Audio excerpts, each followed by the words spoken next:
Plant Powered podcast. Today I've got a very exciting guest. It's my second interview back for a while. So I'm interviewing Paige Mirco, and she's got a very interesting business and is very spiritual, and I feel like we have lots in common but in different areas. Like there's just so much to learn. So I just thought we'd come on and have a chat. So did you want to just introduce yourself? Yeah, sure. Hello everybody. Hello to all the listeners. My name is Paige Mirco. I do multiple different things in my life, and majority of those are all really designed around creating holistic wellness for yourself. And I'm massive into health, a little bit like Cassie, but also massively into your emotions and your spiritual and mental health as well. So I kind of encapsulate all of those areas in my life, and I teach beautiful students and clients about emotions and how to really move through a lot of the conditioning that we're born with as humans, and how to really anchor back into our heart and the power of our heart. So that's essentially what I do, and that's what's going to be unraveling within this podcast. Okay, cool. So the first question was, what is emotional alchemy? Well, so alchemy itself is a really ancient word. Actually, you would have heard of alchemists before, or people speak about the alchemists, and really what they do is turning lead into gold. So they'll put it in the cauldron and they'll add things, they'll take things out, they'll do their little magical practices, and then it will turn into gold. That's really the magical story of what alchemy means. And in regards to emotional alchemy, what we're really doing is we're really going into a lot of the lead within a human consciousness. And what I mean by lead is someone's darkness, someone's shadows, someone's past traumas or conditioning, or a lot of their things that they picked up from their childhood where their needs weren't met.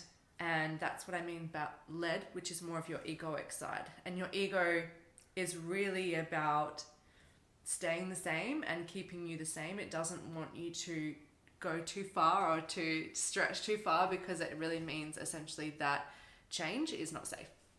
So your ego is your lead, and what we do in emotional alchemy is we go into that. We go into a lot of your unconscious mind to see what's actually playing out there, to then move from there to in more of a gold space, and we bring that into the gold area, which is anchoring that into your heart, anchoring that into your greatness.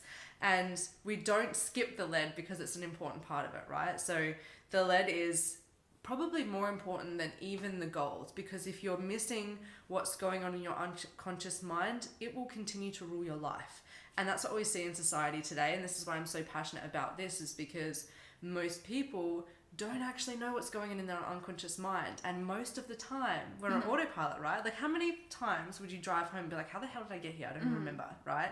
And that's your unconscious mind. That's autopilot. That's where our neural pathways are set.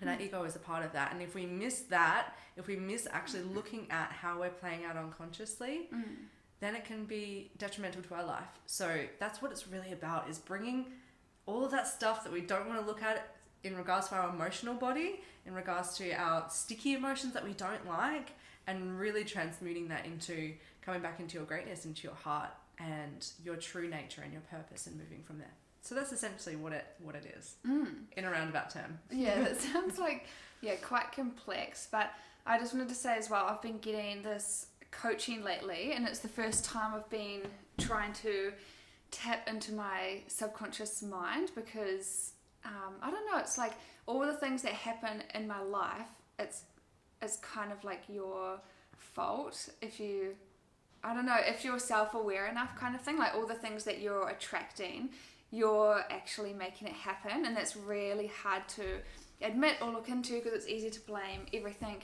externally, like, oh, well, they did this to me and this has happened, blah blah, and how you respond is one aspect of it, but your subconscious mind, like with your limiting beliefs and what you think you're worthy of and stuff, I've been deep diving right into that, and it's quite difficult.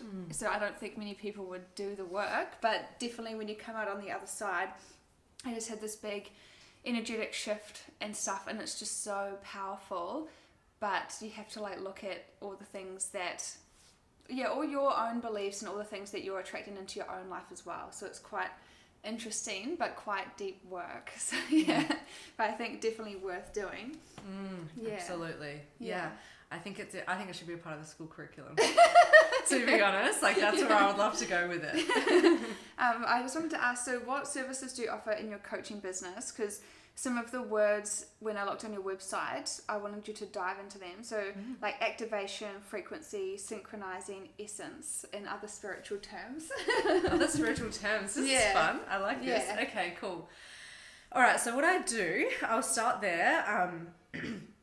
So basically what I do, I have a course called Synchronise Me, which synchronise was a word that you wanted me to speak into. So I'll start with that, and I teach a course called Synchronise Me that I created with my good friend Ellie, and we called it Synchronise Me, or Synchronise Me is really about getting you synchronized with your heart, synchronized with your emotions. And what that means is basically, if I had a thesaurus here, it's like harmony. It's bringing harmony to yourself, harmony to your body and to your emotions and to your mind. So in Synchronise Me, that's what we do.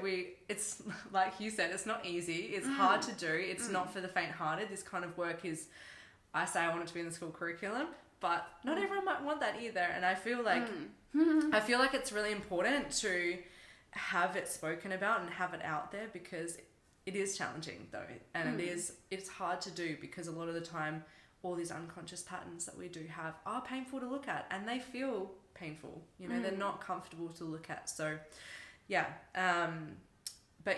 the students that I do have are great, and they're we have amazing students that we go through a year program, and what we do is we deep dive into the unconscious, we deep dive into the emotions and how to move the emotions through your body, how to do different practices and how to open your body up to move the emotions, because really emotions don't last that long if you actually allow them to move through you. And a lot of people don't know how to do that either.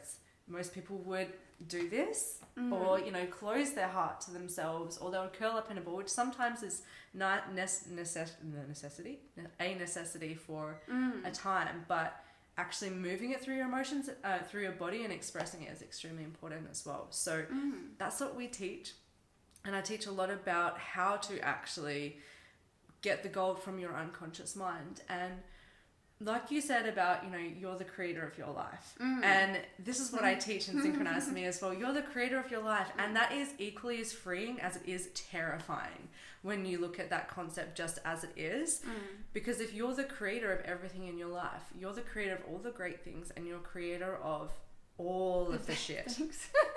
All of the shit too. And I'm just going to say there, such HIT word. Because it's true, right? And it's liberating to know that you're the one that can move all these sticky situations in your life. You're the one that can create great things. But when you do create that uncomfortable stuff, it can also be something that we can weaponize against ourselves. And it's something that I've spoken to my students about. We're not doing this work to uncover all of the unconscious beliefs that you have so you can weaponize it against yourself. We do this so then we can actually choose differently. So we can see a plethora of options, and as a creator, you're like, cool, these are all my options. Now, which one would I love to choose? And it doesn't matter, even if you choose more of your egoic patterns, or you choose more of a painful thing, it doesn't matter, because you've chosen it and you're still the creator. So that's where I love to anchor people into by the end of my course, is like, you're the creator. You get to choose. You get to be in your heart, and you get to choose to not be in your heart. And either is okay, but you have choice. And I think the most powerful thing in society now is knowing that we do have choice, and we have more choices than we ever thought we would have. So that's what we do. And there, if you want to take it further, you can do one-on-one work with me as well. And that's when I will go into more of your consciousness, and I'll go there with you, and I do like a lot of more psychic kind of stuff and a lot of intuitive practices, and I kind of dive into other people's energy frequencies. I'll speak into frequency. I'll speak into that too, didn't forget. And that's really what I do in my one-on-one coaching, is I follow the frequency. I follow the frequency of wherever that person's at, and I tailor it to that. And it's amazing. It's really fun, and I really enjoy it. I love seeing people go from being in fear, go from feeling like they're stuck, to then moving and creating and being more in their heart. So that's my work. That's my emotional work that I do with amazing students. And spiritual terms is what I'll jump into next. Frequency. So frequency for me is like, it's the energy that someone holds, or it is the frequency or the sound or the flavor of someone's energy. Essence can be the same, but I feel like essence is more of you concentrated. It's like you as your essence is like, if you put in all the bits and pieces of you that you love doing and you put that into like a little container, that's you, that's your essence. And so you can have all these other different expressions of you, but your essence is the things and the values that are most important to you, that you know, where everything stems from. So my essence is really about creating joy and being in joy and having fun. Like that's really my life. And even if you think I'm a teacher, I'm a writer, you know, I'm a speaker, you know, I do singing, I do all these different things, but if you wipe all that away, who am I at my core? It's like I'm here to spread joy, and I'm here to be in joy and have fun. Like that's really what I'm about, and just sharing the voice of the heart. And so for you, I don't know, your essence might be different. I might tune into your frequency and tell you what it is. Yeah. But I feel like you have a really joyful frequency as well. Yeah. Or essence, I should say. But everyone's essence is different, and everyone's essence is like the simplicity of their soul. And when I say simplicity, like that in itself is such a powerful word, because when you strip everything away, you strip everything of your life back to the most simple form of who you are, you can't be anything other than authentic to who you are, and that's your essence, and that's your true authenticity. You know, if like you take away the money, you take away the home, you take away all that stuff, who are you in your simplicity? You know, for me, it's like, I want to have a healthy body. You want to have a healthy body too. You know, I want to be strong, and I want to be fit, and I want to be happy. I want to have connections with people. I want to be able to talk to people. You know, that's my essence in who I am, outside of everything else. So essence is like it's like an extract. You know how you get like powerful plant extracts, or like an essential oil? That's what I say your essence is like. Yeah. It's like you concentrated times 1,000. Yeah. And that's your essence. And then your frequency is like, for me, it's more so the frequency that you're sending out, or that I feel like my frequency, it depends, it can change. So what you're kind of vibrating on that day. And I know that vibrating on, it kind of sounds like a weird kind of a term to say, but like even in physics or, you know, chemistry, everything vibrates, everything moves. And, you know, this dimension that we're in this world, you know, everything's slowed down. So the vibration's slowed down, and that's why everything's tangible, but everything vibrates. Even this chair, it was just weird to think about, right? You're like, this chair does not vibrate, I'm sitting on it. It's not vibrating. But really, it actually does on an energetic level. So everything actually sends out a frequency, or holds a frequency and vibrates to a certain type of wavelength, and that's what you're sending out. That's kind of where your energy, your baseline is at. And because we can change, like, you know, we might like be elated in joy, or we might like peak in depression, or we might have sort of all these other things going on, and it just depends on, you know, what's the biggest frequency in your energy field in that moment. You know, like mine today might be like, I'm the most joyful today I've ever been. And then tomorrow it's like, okay, I might be, you know, my main frequency right now might actually just be that I'm really, really sad and feeling depressed. I'm focusing on the past. You know, that might be your frequency. So it can change depending on where your focus is. And I think as, like, coming back to the thing of the idea of you're the creator, you know, that you can then shift that, or, you know, you're creating your frequency within yourself by your focus. So that's what I mean when I say your focus of, you know, where is your mind at? Where is your focus? Where is your energy at? And I know I say all these words, they all kind of mean the same thing, but are a little bit different at the same time. But if you're having a strong emotion, and you're having a lot of thoughts going on that's really focused on one theme, that'll be your frequency, because that's just where you're focused, and you can shift that, right? Like a lot of the work you're doing is like shifting your focus back to you're the creator, you anchor back into your greatness, and then that frequency can shift. And that's all you do when you heal, is to notice what you're in, shift it. When another one comes up, shift it again. And that's all you can do it with healing, you know? Yeah. There's so much I can say on that as well, because I've been like deep diving into all the stuff, but it's hard to look at. But it's kind of funny, because I'm like, I don't know, I'm at like a weird stage with my work at the moment because I just moved here, then was looking for work for ages, then got a job, then lost it straight away because of my foot and other issues. And then, I don't know, I've had like, people are just like, oh, get a job. But I feel like I've been working on my mind like every day for like weeks. And I feel like I'm just up-leveling so much. And it's just kind of weird to think like you can actually work for yourself at these odd periods as well. Like while I've been resting and been unwell and waiting for my foot to heal, I've been doing all this really deep work. But because I went through like a major housing crisis, I moved 7 times in 3.5 months. So all I've done for like most of this year is carry boxes of my stuff. And it's just been crazy. But then someone said like, instead of running away this time when it gets hard, like that's not always the case. Like houses have been taken off the market, it's been going to viewings, but there's actually a big housing crisis in Australia.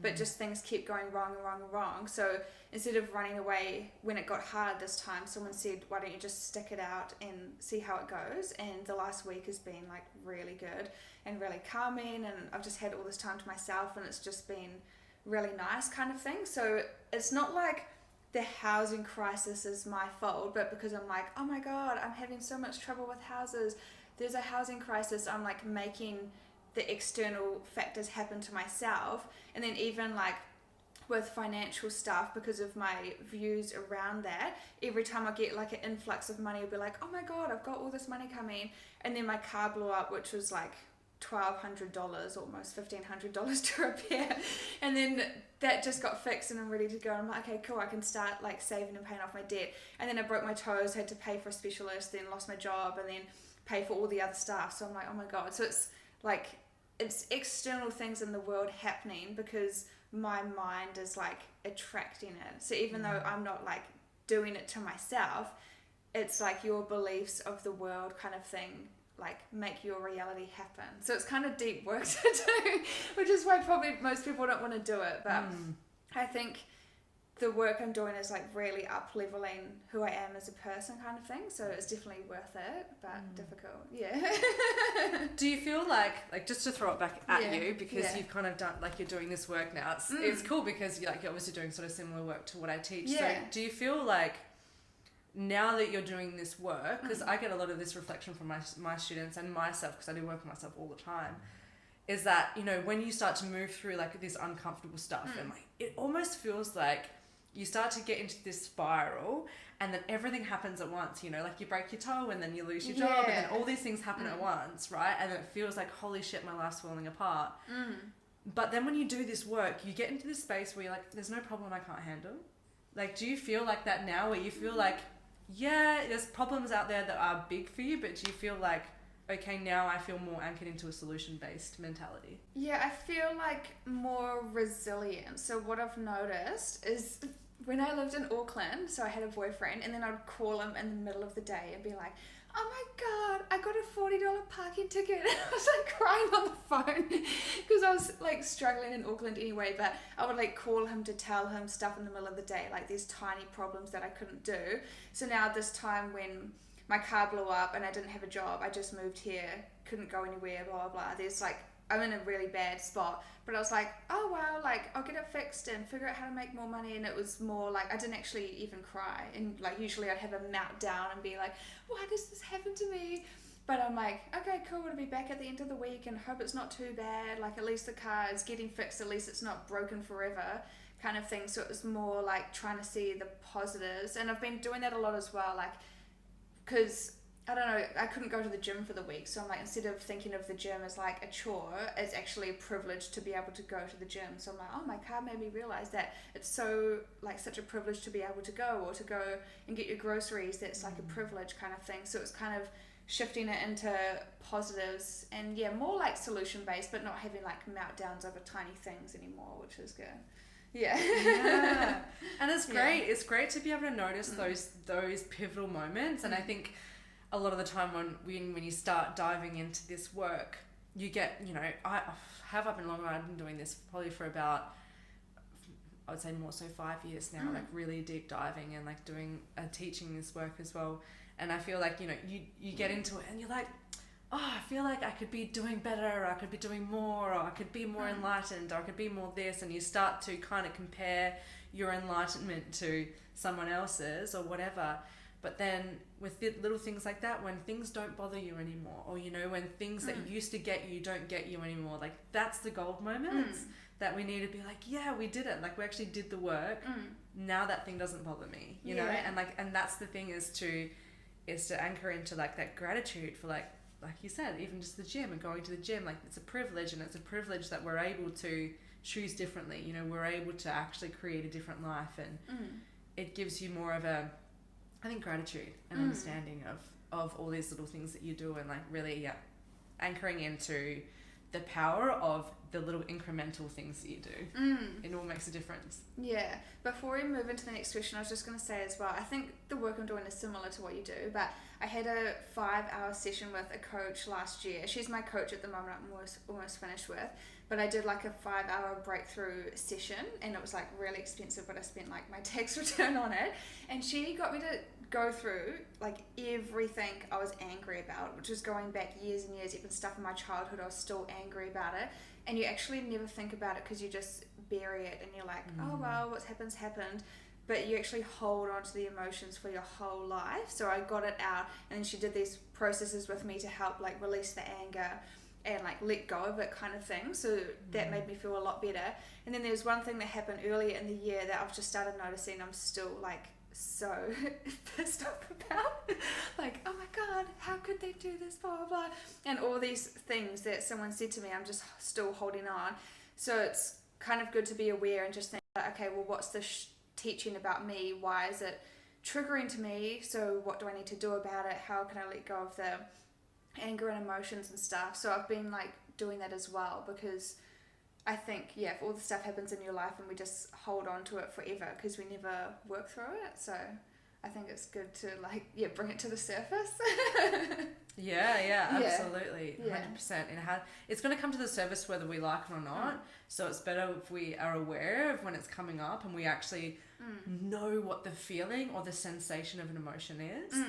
And just before you ask the next question, this is a really good point to touch on, is that a lot of people don't actually know what emotions feel like. And I was one of these people. So I didn't feel anger because I've always been like a real people pleaser. I've always, wanted to take care of everyone and be the joyful one and carefree.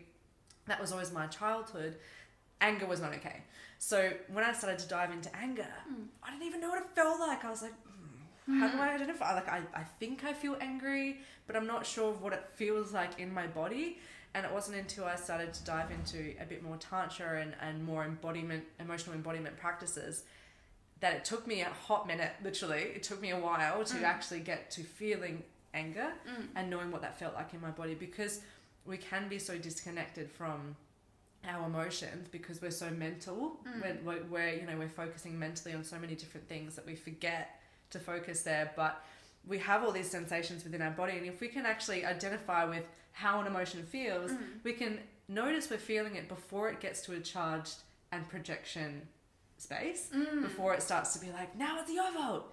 You can notice that and you're like, okay, I feel angry, like I'm going to do something about it, rather than it just being, it overtakes you. It's like you can be aware of it now, and it's not just like this part of you that just takes over the front of this show for a day, and it's like, now I'm Cassie, now I'm no longer Paige, I'm Cassie, and you can just take on this different form of the different emotions, rather than it taking over you. You have that choice.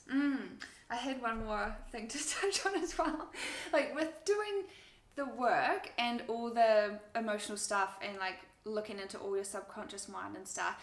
So I just came out of a 4-year situation where everything was my fault. Every single argument, like they would never think that they can improve on anything. So every argument, it's like my fault. If they get angry, it's because I made them angry. If something bad happens, it's because of me, even if I have nothing to do with it. So I've just come out of a situation like that, but I feel like it's easier for me to do the work, not because I think everything's my fault, but because I think that like I can always improve, and I always want to up level. And even with the energy and vibrations, like sometimes I'll just be driving in the car and I'll just say to myself like, vibrate higher, I don't know where, just out of the blue. So I just feel like you can always grow and become a better person and work on yourself. But if someone thinks like, nah, I'm the best, I know everything, then they're not willing to do the work kind of thing. So their life will suffer for it. So I think it's just about being vulnerable and just knowing that you're not perfect and there's like always something you can learn and improve on, basically. Yeah, absolutely. I think it's so important to actually just want to look at yourself, because situations like that, like I went through something very similar as well, when you are willing to take self-responsibility but someone else is not. And it's interesting because there's so many layers to that. Like, I don't know if you want me to go into into that, but there's so many layers to that and within yourself. So I'll speak from like my perspective on that situation. So often we can think that it's our fault, or, you know, when we want to take a lot of self-responsibility, because that's something that I do, is like, I really want to take responsibility and I want to be a powerful creator. When we want that, then we can almost take too much self-responsibility when we're in that, and it can then slide into the more dysfunctional space. So from like my own experience of it, because I'm so willing to learn and to grow and to want to be bigger and better and like more me than ever before, if someone is coming at me with, none of this is my fault, it's all yours, I will take on what's mine and I will take that responsibility. But then I can also take on that maybe it is all my fault, because it is, when you do believe you are the creator, you can then almost want to take it all on for yourself. But that's not the thing we need to do. Well, we think we do, but we can then take it on to them and be like, oh, it is all our fault. And it can be a way of actually abusing ourselves in a way. And like, that's what I went through. It was more of a self-abuse thing of, okay, it is all my fault. I'm the only one that's going to have fixed this now.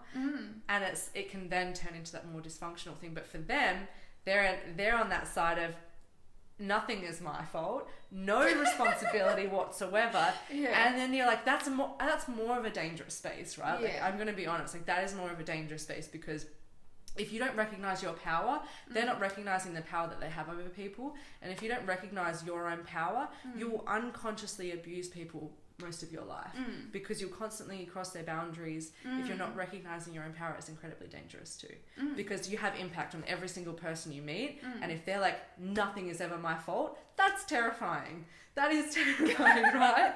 And at least, you know, we can take self-responsibility. Terrifying. So yeah, I'll wrap that up and just say it's important to take self-responsibility, but not too much. Don't weaponize it against yourself. Don't let someone else tell you that it's all your fault, because it's 50-50 every time. It's always equal. I think like at least half kind of thing, because even if something's not your fault, it's still how you respond to that situation, or how can you make the situation easier. It's like how you work together with something, but I think you share the responsibility. So absolutely, not like sabotaging yourself. Can you talk about how your emotions affect your physical body and how to detox your mind? Well, very big topics, very big questions. Okay, so the first question is how the emotions work in your body. So your emotion is really energy in motion. So energy is a force. Energy is momentum. This is just a momentum force. That's what I'm going to say. And when we have an emotion, it's an energy in motion. So usually what happens, emotions are really like water. So if you can imagine like water holds a lot of memories. So does our emotions. So we're going to get really spiritual here. So we have like different kind of bodies to our physical body. So we have our physical body, we have our emotional body, our mental body, our etherical body, and we have these different layers to us. So our emotional body is within our field, but it affects our physical body, because even each organ that we have is connected to the different chakra meridians that we have in our bodies. So our chakras, we have 7 up the middle of our bodies, and then we have more that are above our bodies and more that are below our feet as well. So we have these different energetic centers that are they're like energy machines, and they all hold different emotions. So your base center, which is more about your safety and your security and being more grounded and connected to nature. And then your heart is more about love and compassion and also fear and grief. That's where all this stems from. And you would notice when you feel sad, it's like your chest feels heavy, right? And there's a reason for that, because your emotion is stored there. Same as where you feel anxiety, you feel that butterflies in your stomach. It's because all the blood is leaving your organs because there's an emotion there. So you get all these physical responses within your body. And when we have, I want to say, actually before I say the word trauma, I want to speak into the word trauma and what that is. So when I'm speaking about trauma, I'm not saying it as like a psychological term, because I'm not a clinical psychologist. But when I speak about trauma, what I'm saying is when we are kids, we don't get our needs met, that's a trauma to us. And why I'm speaking about that is because when we don't get our needs met as children, what happens is, if you can imagine like a stream of consciousness that we're in and we're going towards something, we're focused on something and we want that thing, and we don't get our need met, whatever that thing we're going for is not met, we then have to find a way to deal with that. And when we're kids, we don't really know how to deal with it. So what we do is we split our consciousness and we make two versions of us. And one that didn't get that need met, that's probably more sad about that, or, you know, has a trauma about that. And then another one that learns to cope with it, learns to then build a personality based on not getting that need met. And so they'll have a coping mechanism. So that's what I mean by trauma, is when you start to split. And then we have lots of these. We all do. And it's kind of like a cruel joke when you're born into this world with only two parents, because we can't expect two people to meet all of our needs all the time. So being born into this world, we're going to naturally have trauma. So we all have it, and to varying degrees. Everyone has, it might be worse, some might be better, or whatever. Some might be more healed, some might be less.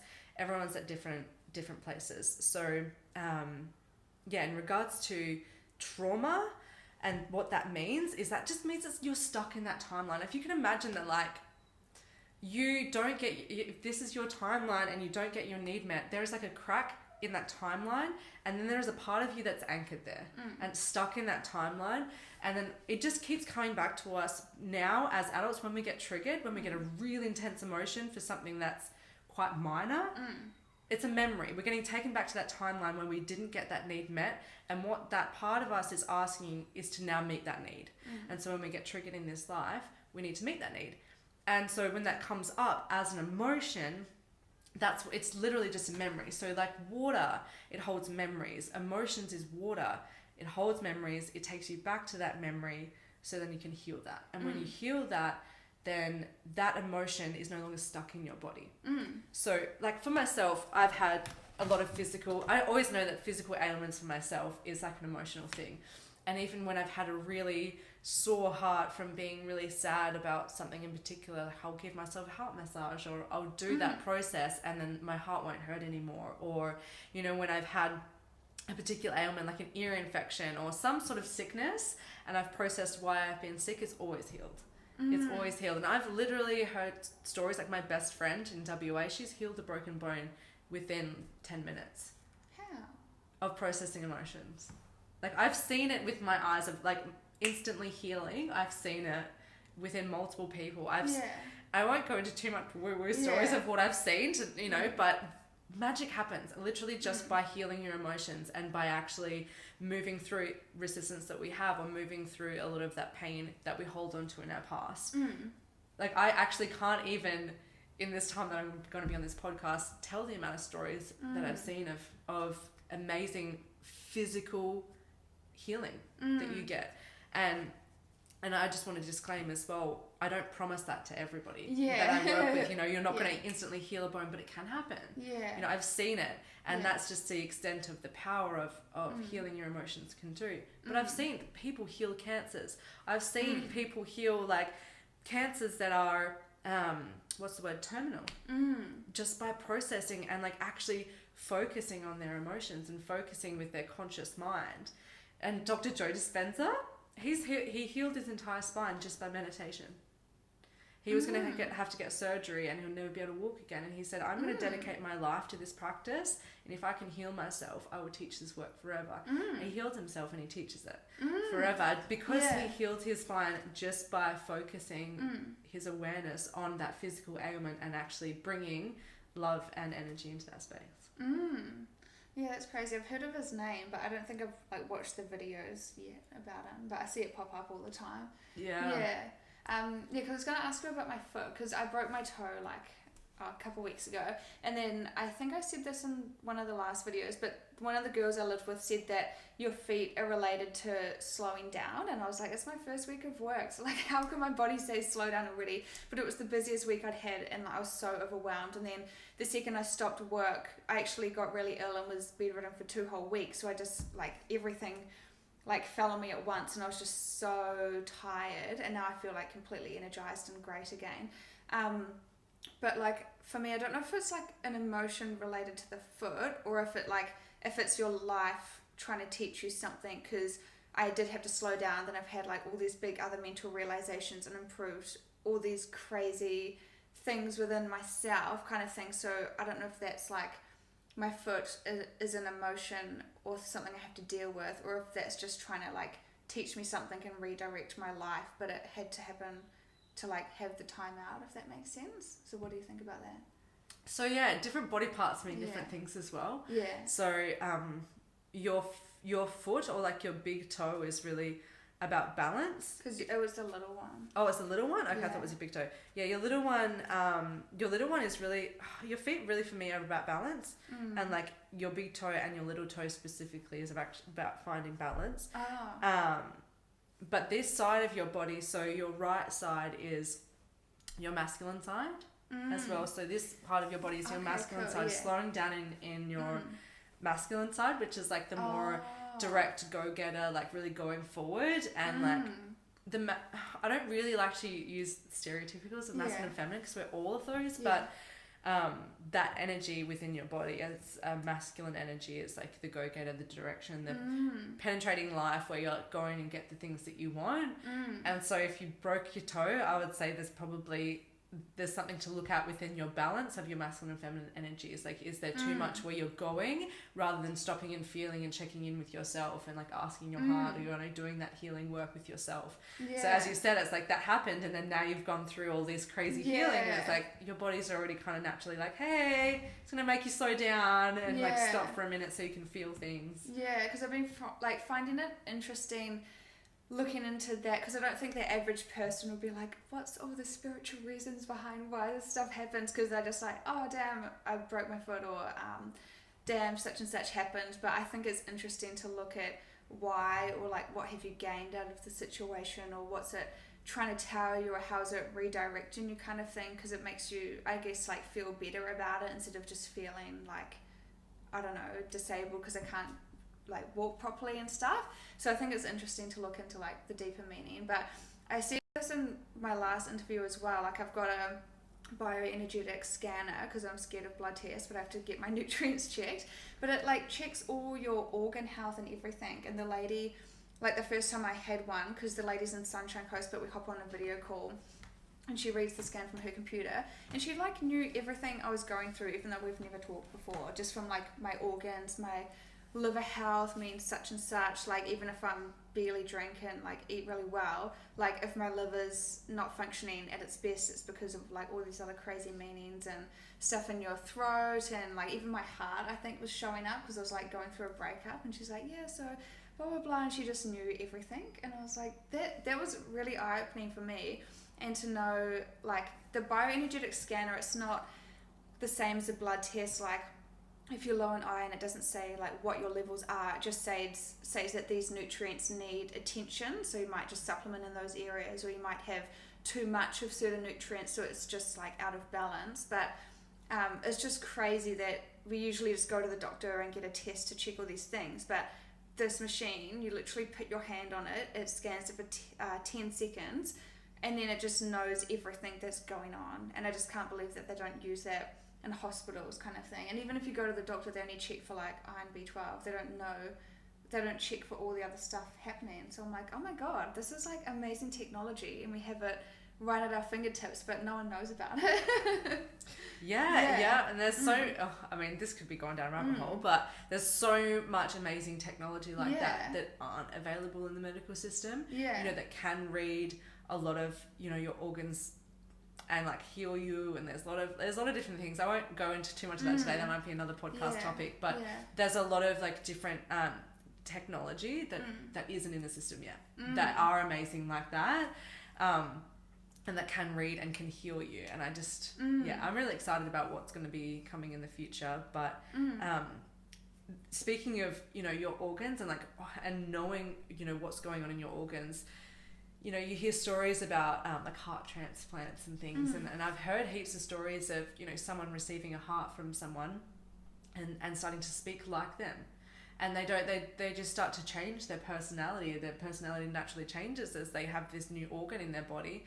And it's not until they connect with the donor of the organ's family that they say, oh yeah, that's what they used to do, and that's what they used to say. Wow. And they start to speak like them because you have their heart in your body. It's like you take on that's their so heart. crazy. Yeah. And so it's like, you know, it's not just an organ. Like there's so much more than just an organ. There's so many layers, and like you said, you know, like there's metaphysical levels, and there's so much that we don't look at because we're so in this physical realm. But when the physical fails you, look at the metaphysical, and it will never fail you. I can guarantee you. Next question was trauma. It's not really a question, but talk about trauma integration. Like, what is that? Oh, good I think question. like the word integration, is it like putting things together or something? Yeah, pretty much. So yeah, correct. Good job. So as I was speaking about before, like the consciousness split, when our needs don't get met, when that happens, it's like a fragment. So if you can imagine like two pieces of glass that are kind of smashed, that are just like sitting together, and these are the two parts. And I've done like a lot of work with these different parts, and it's quite hilarious because when you start diving into these different parts of you, they all have very different personalities. And that's why, you know, a lot of people can express so differently, because we do have multiple different personalities, because we have all these different parts of us. And they're all quite funny because they all have, you know, they all communicate very differently. But what really trauma integration means is finding a way for those two parts to come together. So if you can imagine, I didn't get my need met when I was a child, or I have abandonment wounds, you know, where I felt like I needed my parents and they weren't there. I have an abandonment wound.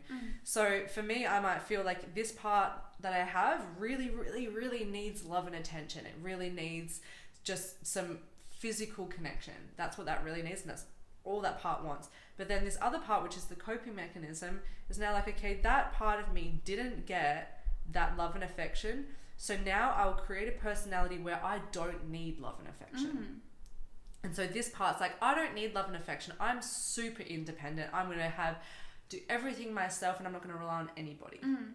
And then most people will come over to this side because that's the easiest way, right? Because asking for love and affection is quite terrifying when you're an adult, right? So these two parts are expressing quite differently, but what trauma integration means is finding a common ground between these two parts of us where they can agree on something, where they can agree on terms and conditions for them to be integrated, for them to become one. And there's discussions within this with these two parts that we have, but there's always a common ground. So they either want something, and what that means is just figuring out what they want, what they both want that's the same thing. And when you do that thing for them, so if you imagine that needs love, and this is like, I don't need any love and affection or whatever, I want to be super independent. And if you have a conversation with both of them, it might actually be like, hey, this part does actually want to cuddle, but still wants to be independent, you know, and wants both of those things. And then it's like, cool, all right, well, I can ask for love and affection and still be independent, and still be like, yep, I want affection, like every night I want to cuddle or whatever it is. Like, that's my boundary now. Those two parts can now come together and be friends because they're both getting what they need. That's essentially what trauma integration is. So when, even in like psychological terms, if you go see a psychologist, they will do that practice. They will do those things where you come to an agreement with both parts, and then you're like, now I'm going to do that thing. I'm going to be an independent woman, but in a relationship, I would love for someone to look after me or cook me dinner every night. I don't know. Could be anything. I'm making it up. But that's really what it means. Coming together, integration, for me is actually just love. Because you can't love something if you're not taking it as a part of you. If you're not taking its best interests as you, you're not actually in a space of loving that thing. So when you're integrating, you're taking it as a part of you. It's like, I see that you're a part of me. I see you're a part of me. I can see what you both need, and I will give that to you because I love you. And that's what we can do in 3D world too. It's like, I'm here with you. It's like, I can see that, you know, you have your desires, your needs, your boundaries. And for me to love you, it's like, I'm going to take your best interests as my own. I'm not going to physically hurt you. I'm not going to harm you. I'm not going to act in a way that's going to be a detriment to you. For me, that's love and integration, because you can't not love something that you see as, you can't love something that you see as separate to you. And so integration is coming together. That's the connection of both. And when we come into wholeness, we're bringing all these parts of us into happy integration, where we're all like, now we're all happy and friends. And that's what healing really means. It's when you can come to that wholeness where all parts of you feel like their needs are met. Okay, cool. Yeah. The next thing I wanted to talk about was like the concept around how you lost, was it 10 kg after your breakup? Yeah. Good topic. This is one topic to talk about. Yeah, cool. Yeah. All right. So, it's a really cool story. I was going through a relationship that was quite toxic. So it was actually quite abusive in a lot of ways. And I was in that, but I wasn't there and specifically like, oh yeah, no, I'm overweight. And I was never overweight. I was 10 kilos heavier than what I was. So 71 kilos. And, you know, but you would have looked at me and I was still fit looking, you know, I didn't look overweight. And I've always been fit and I've always been healthy and I've always been massively into organic food and being really alternative and, you know, being really connected to nature. And I never thought that I was overweight. And I always just thought that I had like these couple of kilos of stubborn fat. And I was like, that's fine. Like, whatever. I'm happy and healthy. That's good. The main thing. Yeah. But I had this relationship and it was really tough. And it was one of those things that I created externally in order for me to really actually sit with and feel a lot of the really deepest wounds that I've had from childhood. And I used to get bullied a lot when I was a kid, and I used to get physically beat up. So that was one of my traumas that I had growing up, was like physical abuse was quite normal for me. So when I was in this relationship, he was never physical with me or anything like that, but it was more emotional. And I felt like I spiraled really into like this more, I really took on and looked at the part of me that was abusing myself. And because I wouldn't be creating someone coming into my life and abusing me if I wasn't doing that to myself to some degree. That's so true, I think, because that's what I just went through as well. But I think for me it's like, sabotage or stuff that's happened in your childhood, that's what you're like crave even though you don't want it. Like subconsciously. Yeah, because that's how you got attention, that's how you got energy, right? And so as kids, all we ever want is energy from someone. We want energy from our parents, and we'll get it either in good ways or bad ways. We'll find any way to get that. And that's why you usually get the different siblings who one might be more needy and one might be more aggressive, because they're using different strategies to get energy from their parents. And it's not, they're still going for exactly the same thing, but they're using a different strategy. The antagonistic one will be more domineering and like forceful in getting what they need, and the other one will be more submissive in what they need. But they're both essentially the same thing. But that's all we're doing, is like we're looking for energy. And if we've had abusive energy in our childhood, we'll unconsciously look for that. And that's why it's so important to look at your unconscious, so you can see where you do want that in your life. And most people don't want abuse in their life. Like, even if there's a part of them that thinks they do want it, most people don't. Most people aren't going to be like, that's my future. I would love to be in a really toxic, abusive relationship. Would really love that. That's my heart. Could you imagine? No one. I can't imagine anyone, like, I mean, I haven't seen anyone's vision board like that, right? So I haven't seen that. Maybe one day. But so when we go through this, like for myself, I was going through that more external abuse. And so I really had to look at, I couldn't hide anymore. Like, I couldn't hide from that self-abusive nature that I had within myself. And I did. Like, it was really tough. It was a really tough time. But what I did is I just sat with it and I just moved through a lot of that pain, a lot of that emotional pain. And I just cried and I looked at my stuff and I did my processes and I spent time there. I spent a lot of time there to really figure out why I was abusing myself. And most of the time we only abuse ourselves because if we do that, we actually believe that no one will abuse us if we're abusing ourselves. So that's our coping mechanism, is if there's a kid in the playground punching themselves in the face, no one else is going to go punch them in the face. They're like, they're already doing that. We're going to leave them to their own devices. So that's quite literally what our coping mechanism does. It's like, cool, we're going to abuse ourselves so no one else can. But what happens, we abuse ourselves, then more abuse comes to us because that's what we attract. So it's not a great tactic. So that's why we need to change it. So that was what I did. I sat there and I wrote myself letters from this self-abusive nature and I really just sat with it and did lots of different practices and parts work, and it was really challenging. But what actually happened was really cool. It was like, you know, what you're saying about your toe was like, you feel like, oh, my life's turning to shit, but then you're like, oh, I really see the silver lining in all of it, you know, because after that, you know, we split up and it all ended, and I just dropped 10 kilos like that, you know, and it was amazing for me. I've never experienced my body being so lean, and I did bodybuilding back in the day, and I've always been healthy and I've always been lean, but not to this degree, not to the way I am now. And I feel like for me, it just I dropped 10 kilos, not because my eating changed. I didn't stop eating organic. I ate the same. I still had smoothies. I still, you know, did all my things that I did. I still exercised, but I lost 10 kilos and I just was lighter than ever. And I had never experienced like what my body could do being so small. And it was such an emotional journey for me because I lost all this weight and I felt so much clearer in myself, and my mind felt so much clearer. Like I don't feel like I've had any sort of self-abusive thoughts since then. You know, it's all shifted, and my physical body changed to that, because if you think of your fat as a protective mechanism, right? It's like, yeah, well, it physically is. It is, right? It's like if someone's going to stab you would want to have more fat on your body to protect you. Yeah. Right? And that's literally like a physical protective mechanism. Yeah. So when we have self-abusive tendencies, we are constantly in a stress response, a fight or flight against ourselves, and we're creating it for ourselves. We're having abusive thoughts about ourselves. We're having to protect ourselves against ourselves. And so we put on this weight and we have this extra fat around. I probably only had like a couple of kilos extra fat, but that was to protect myself from my own abuse and from abuse externally. And since that diffused and I healed that, I no longer have any, well, apart from the fat that I need on my body, I don't have any extra fat on my body. Yeah, but you feel like you're like, it's like your natural set point now. 100%. Yeah.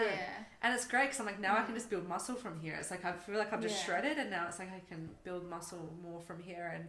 And that was literally just from doing emotional trauma work, and that's all that was. And my body completely changed, my face changed, everything's changed since then. Even my hair color's changed, like everything just from doing that inner work.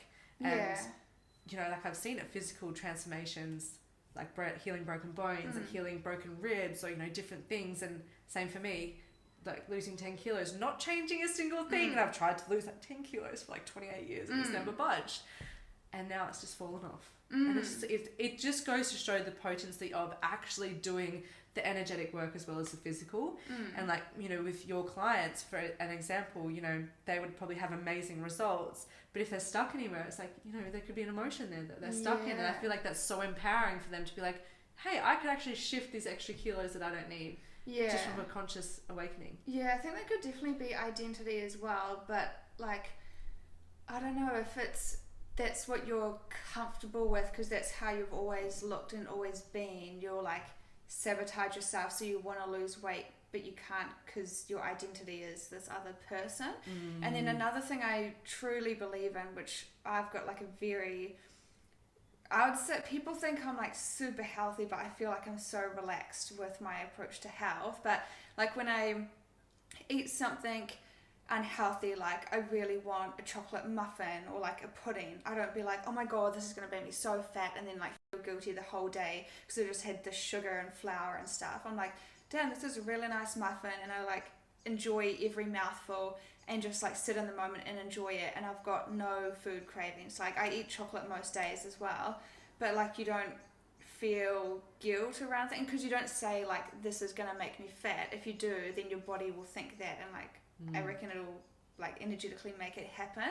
But if you just think this is really good for my soul and it's what I feel like right now, then your soul will feel satisfied and you can just carry on and eat like normal food for the rest of the day and normal healthy food. So I think there's like nutrition is just so much deeper, and I hate when they say like, yeah, food is just calories. Like, look at the calories in this stupid processed bar that's like lower calorie than like a healthy salad bowl or something. But people just have it really wrong. And then it's, so much about like, I don't know, food just has so much to go into it. But I think that energetically and how you view it and how you view yourself can be a big thing as well. And when you look at your body, don't say like, oh my God, I'm so overweight, I really need to get in shape, because you don't like appreciate the things that your body is doing right as well.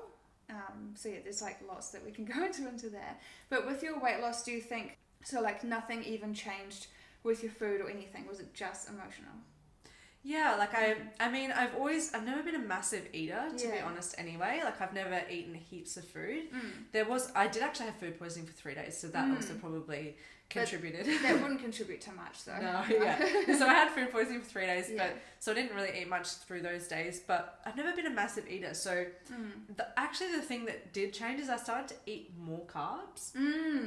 Which is like something that I haven't really done much of. Like I've always sort of, had some bread in here and there or whatever, but I feel like I started to eat way more carbs. So for me, it was like in my mind, I was like, well, carbs would probably make you more fat, or you would think that if you ate more carbs. But it doesn't, right? It's like, that's what they tell you.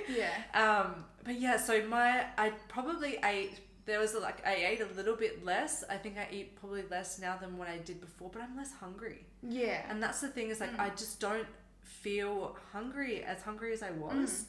And for me, again, it's like, I'm not emotional eating anymore. But yeah, I feel like there's definitely, I'm eating less food, but it's not so much less. It's shifted like a tiny bit more into the carbs, but like a little bit less, but it's still like, because my diet changed heaps anyway. I'd kind of eat with the seasons, and kind of, that's how I kind of eat now anyway. But yeah, I think for me, it was the guilt and the shame that just really disappeared. And what you were saying before about eating, and there's this saying that me and my friends used to say, like, guilt is the fattest thing on your plate. That's a good sentence. Yeah. It's a great sentence, because it's so true. It's like, if you're eating that muffin with guilt, then that's like, you're eating in that self-hatred, you're eating in that self-abuse. That's a good way to look at it, yeah. And there's also, this is a really cool thing for your viewers as well. There's tests on YouTube. You guys can actually Google this on YouTube, of like frequency and energy tests. And so you can get like a bowl of cooked rice or half cooked rice. My housemate did this last year, so I saw it in action with my own eyes. You get 3 bowls. He had 3 bowls of rice, or jars, and it was half cooked rice, and he put that in the jar, and he spoke into the jar, and he said love into one, fear into another one, and unknown into the third one. And he left them there for 4 months. And he came back to them. The one that had fear in it was black, moldy, disgusting, like just putrid. Putrid's such a funny word. Putrid. I love saying that word so now. Funny. Putrid. That's great. I've never had anyone laugh at the word putrid. I'm glad you enjoy it. I'm great. I'm glad you enjoy it. Yeah. Oh, that's funny. Anyway, that was fear. And then love was not moldy at all. And then the unknown one was like, no one had ever touched it. You could eat it perfectly fine. And that was just because of the words that he spoke into the rice. It changed the energetic frequency and the imprint on it.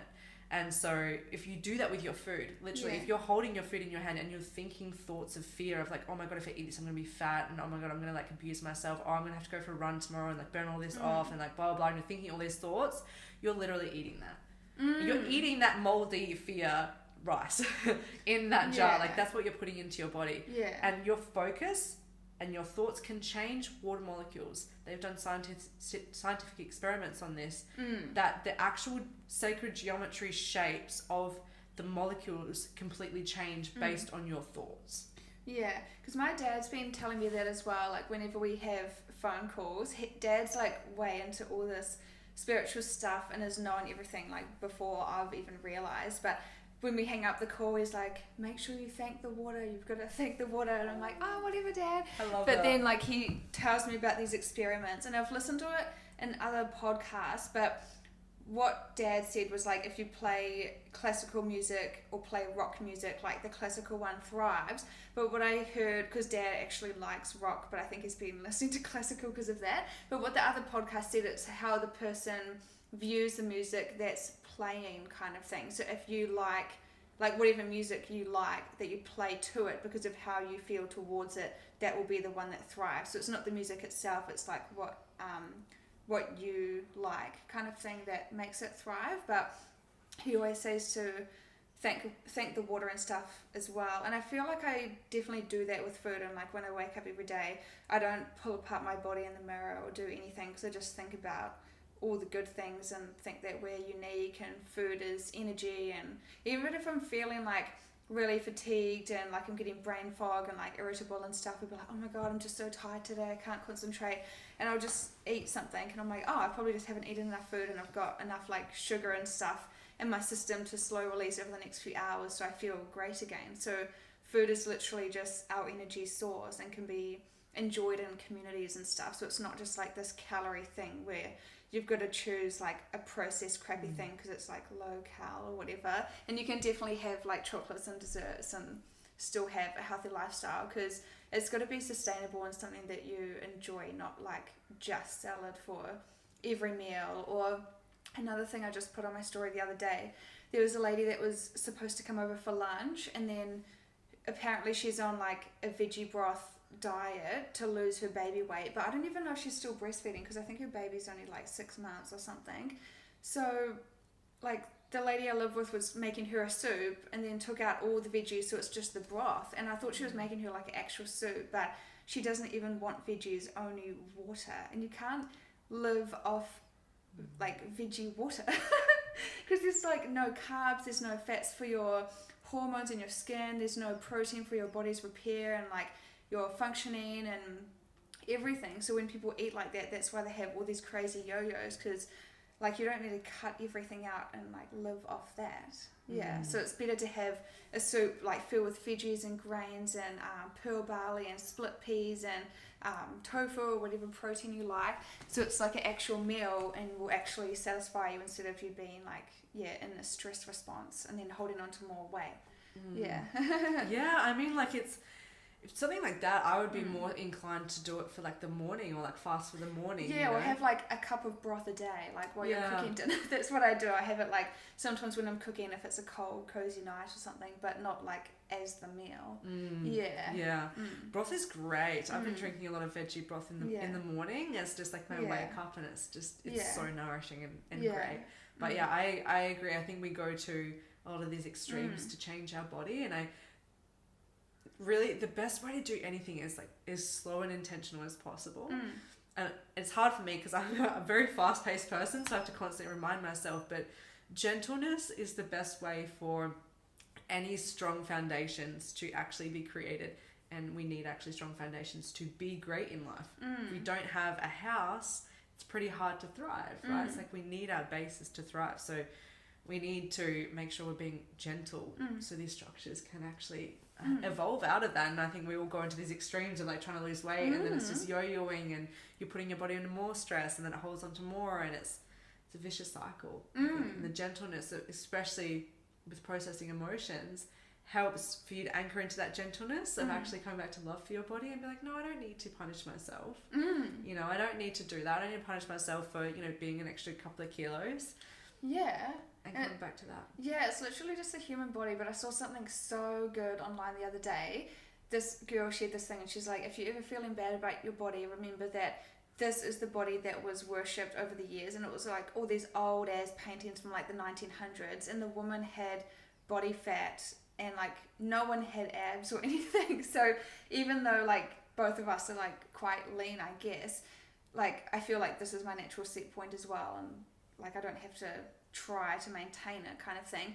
But like for someone who does have that body shape that was classed as the healthiest thing, and they had enough food to go around, and they were like more fertile and everything, so it's not actually that bad to have like a little bit of difference in that kind of thing. So that was so interesting. Yeah. I think so too, and I think women naturally hold more fat around their bellies because we need it.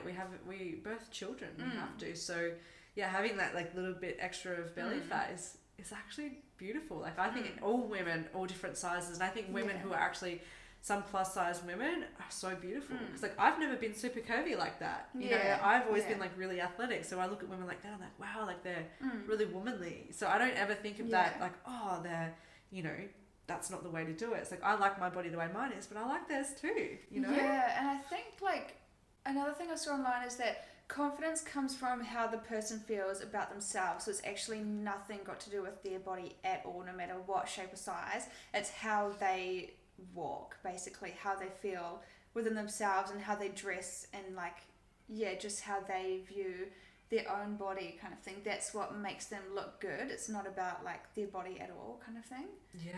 Absolutely. Energy is loud. That's what we're talking about, energy, right? With that frequency, and you hold that frequency of confidence, people feel it.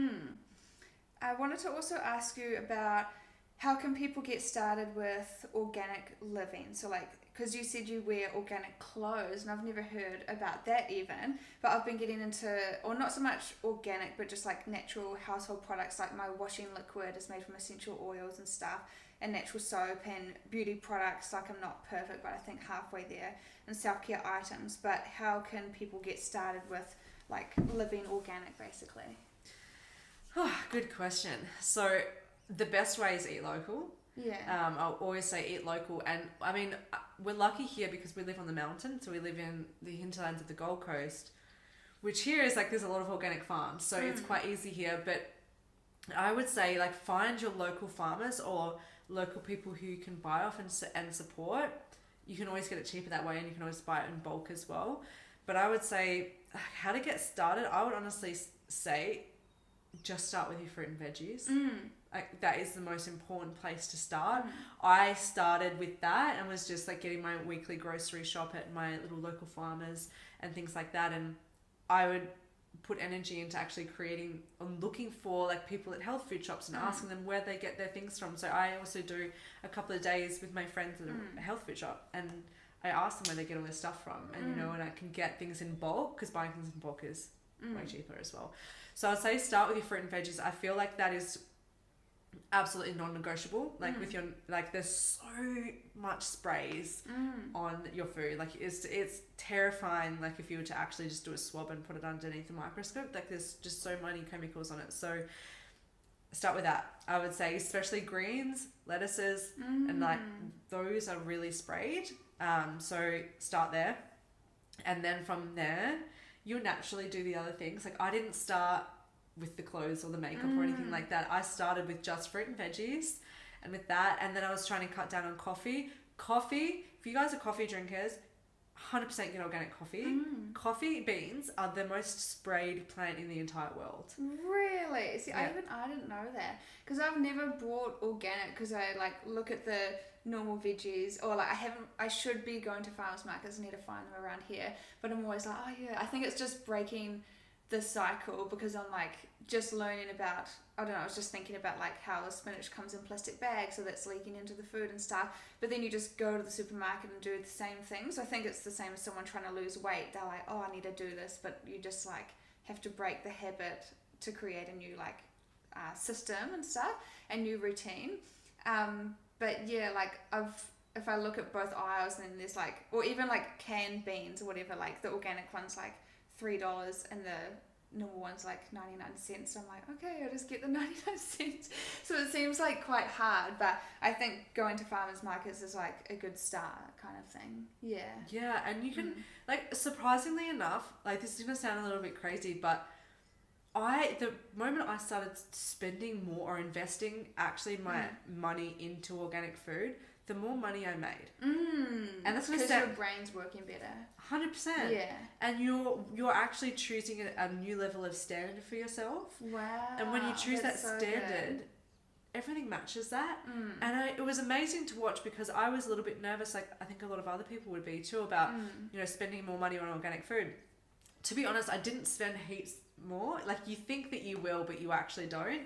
And then I made more money to match that as well. It was like, that's just kind of like, because I created that base and I was like, no, I'm only organic now. That's it. Like, that's me, and that's what I choose for myself. And because I leveled up to that, it was like, cool, like now everything else here in this new world was matching that new life that I'd chosen for myself. Yeah. So it can be expensive, but it also can be really cheap. Like, you can get so many cheap things, and like a lot of my friends at the health food shop, they do things quite cheap as well. You can get things on discount. So it's just, there's lots of ways where you can be really savvy about it and kind of stretch things. Like, you would obviously be able to create, you know, really good recipes that you can create lots of, you know, and then have it over time. And the same thing with organic. So I would start there and make up coffee. Coffee is the next one, I think. If you're going to go organic, definitely do that. And then your makeup, because makeup is really toxic as well. I don't usually wear makeup, but when I do sometimes wear it, like, it's non-toxic, because your skin is literally the biggest organ in your body. So if you like, that's really important. I would say start from what you're eating, and then whatever you're putting on your body. Like, if it's moisturizer, if you're doing that every day, whatever you're doing every day, make sure you do it really well. That's the number one tip I would give anyone for going organic. If you're going to do it every day, do it organic. Like coffee, food, and like maybe moisturizer or skin products. If you're going to do it every day, do it properly. Yeah. There was 2 points I wanted to touch on as well. So people always say to me, or they comment on my reels and stuff, and they're like, yeah, but it's too expensive to eat vegan or too expensive to eat healthy. But my philosophy is, I don't even eat organic, but I think, like, what do you care about kind of thing. So I don't care if I go without in other areas of my life, or like, most people just spend their money on like random silly things anyway.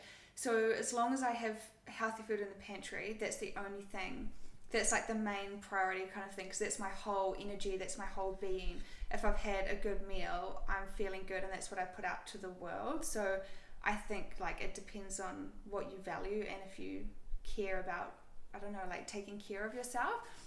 And then the stuff with the skin, I don't know if this is like weird to say, because heaps of women have all these crazy problems going on, and I think some of it is genetic, but like I never have breakouts or anything. I also just came off the pill after 10 years, and I haven't had like a breakout yet.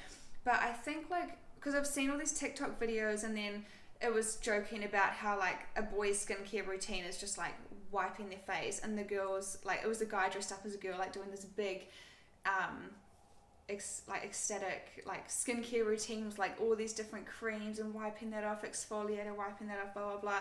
And I was just thinking, like, in the last 2 days, that's probably worse, because it's like so much stress for your skin. And I literally just cleanse and moisturize, and that's like all I do.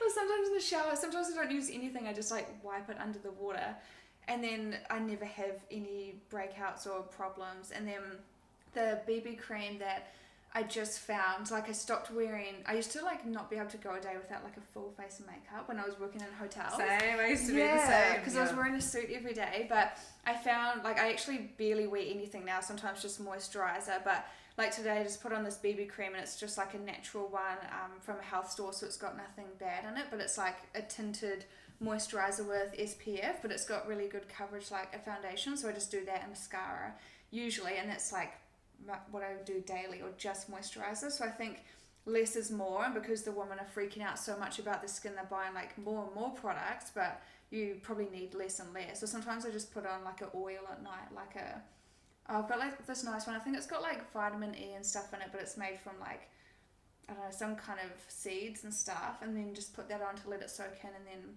it's like all good. So yeah, I think like less is more. Absolutely. Yeah. And this is like perfect sort of loop back to like the start of the podcast about, you know, simplicity. Simplicity is key. And I think especially as humans, we like to complicate everything. And if we come back to simplicity, that's where we're most authentic, like yourself, you know. It's like you only wear a little bit, and you're like, that's where you feel most authentic, you know. And same for me, it's when I eat organic. When you refine everything in your life like that to simplicity, it's just the best. It's just the best way to do it, because you become more you, because you drop into that, like what you actually feels like as you, without all these other external imprints of everyone else's, you know, lives.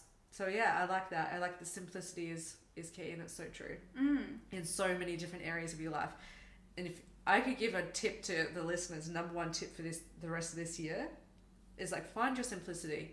Like get your life to be more simple, you know, simplify your wardrobe, or simplify your finances, or simplify your relationships, or, you know, things you're doing in your life. That's like the theme of this year.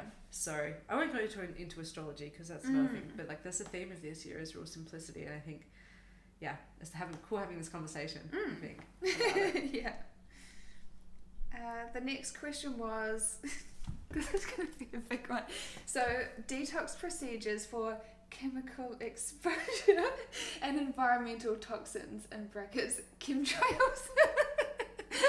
That's a big topic, isn't it? Yeah, so that's what, like, me and Paige kind of connected over the first time we met. I think this is only the fourth time or third time I've met you, but like my dad used to talk about chemtrails years ago, like at family dinners, and then we just thought he was weird and we thought he had gone crazy, and we're like, yeah, whatever, Dad, he's so negative, like he's got like nothing else to talk about except all this random negative stuff, and you can't be thinking so bad about the government and everything like that. But then I went through like a big paradigm shift in my beliefs, like only over the last year, like the final year of COVID basically, and I like realized, I think I realized it's kind of more depressing to be awake, but if you don't make it depressing, so instead of thinking like, oh, the government's trying to do all this stuff, I've just tried to think of it as intriguing and like trying to learn about it and stuff. But Paige had some, I don't know, just like really cool insights into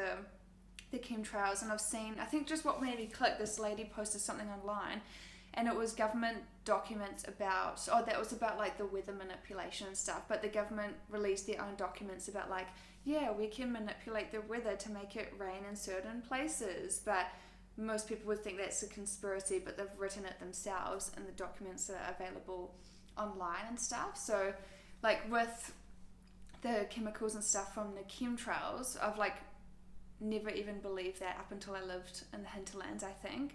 But how can we kind of detox that out of our body? Because Paige was kind of saying like, what's the point in trying to be healthy and like buying all this healthy food if it's still contaminated from what's coming in the sky anyway? But there's still like some things you can do, and like still the way you view it, like if you think it's going to be bad for you, then it is. So still viewing stuff in a good way, even though it might be contaminated. But I know you can get like different supplements to detox the heavy metals and stuff from when I worked at a health store as well. So what's your take on all of that? Oh, cool. Good topic. Well, this is a very big topic. Yeah. So, where would you like me to start with the chemtrails? Do you want me to speak about the chemtrails, like what they're about, like what they're doing, or do you just want me to speak more so about the detoxification procedure? I think the whole thing. Alrighty. So, we're talking about all of it. All the things. Okay. So, chemtrails is it is a bit of a controversial thing to talk about, because a lot of people either agree with it or think it's just a completely insane conspiracy theory. And it's not a theory anymore. It is a conspiracy, but it's not a theory, because it's there's very much, it's a very real documentation of it. There's on the government website, you can look it up. It's not a secret whatsoever. The only reason why people think it's a conspiracy theory is because it sounds so wacky, but it's not. There's a lot of wacky stuff going on. It's just like, when you can't, figure it out in the 3D world, there's always a metaphysical thing behind it. It's the same thing with, what's going on with the government and the weather as well. There's always there's a bigger reason behind everything. And so they spray the clouds for weather manipulation, and they also have a lot of other machinery that can make clouds as well. And the reason why they do that is because they want to be able to make it rain when they want to make it rain. And they want to, what they're actually doing is they're manipulating the genetics of nature through that. They're using that to, one, manipulate the weather, but also manipulate the nature and the plants with it to be more resilient to chemicals. So there are a lot more chemicals, and unfortunately, like, it is a bit frustrating that, we do so much for our health, but then there's a lot of environmental toxins as well, and not even just from that, you know, from cars, from, you know, flus, you know, from even flus are probably more natural as well, but, you know, your hair products or your skin products, you know, there's so many different chemicals out there. So it's not even just that, the chemtrails, but they're there for a lot of different reasons, and I won't go too much into them because that's a real rabbit hole, but they're there basically to change the structure of food and to be able to make food more chemical based, so they can produce more, which is a bit terrifying. So what I've done, and so with heavy metals, there's a lot of heavy metals around, and so parasites feed off heavy metals. So they go hand in hand. Doing like a heavy metal sort of detox and a parasite detox go hand in hand, because they feed off that. So if you have heavy metals or chemicals in your body, parasites thrive. And so that's why it's even more important now with chemtrails that you do detox. Like there's a huge like push for detoxification because of that, because parasites can thrive in that kind of environment. They need a really not alkaline, what's the word? Acidic, thank you. Acidic nature to be able to thrive. So the best thing for that is you can also do a parasite detox, which it has like lots of different herbs in it, which is amazing. It's called Triplex that you can get. We used to sell that at our store too. It's a naturopathic one. It's really, really good. And so I did that one, and also like greens, like spirulina, any kind of algae is really, really good for heavy metal detoxification. Mushrooms, anything black, so activated charcoal, diatomaceous earth, bentonite clay. You could do anything like moringa oils. Anything like moringa is like a green plant. It's really high in antioxidants. Matcha green tea. Anything with like a lot of green, organic. Making sure it's organic. Yeah. So all of that, all those things together would really help. And obviously eating organic mainly, but then also making sure you have lots of greens. Doing broths. So I have a vegetable broth in the morning. Is really good because that has your B vitamins in it as well, which is really good for obviously for your energy production and breaking things down and moving things through your body. And that's also got algae in it as well. And then it's also got lots of good proteins and other macronutrients as well. But to be honest, I feel like fasting and intermittent fasting is an amazing way for detoxification, and that's what I'm really passionate about now is using fasting. And to be honest, I wouldn't say to someone fast for a couple of days. Like I'm more of an intermittent faster where I would not eat maybe until like 11 o'clock, or you know, I would have more of a 15-hour fast and then have my greens within that time. Oh yeah, so it's not even, it's just like, basically waiting till brunch kind of thing. Yeah.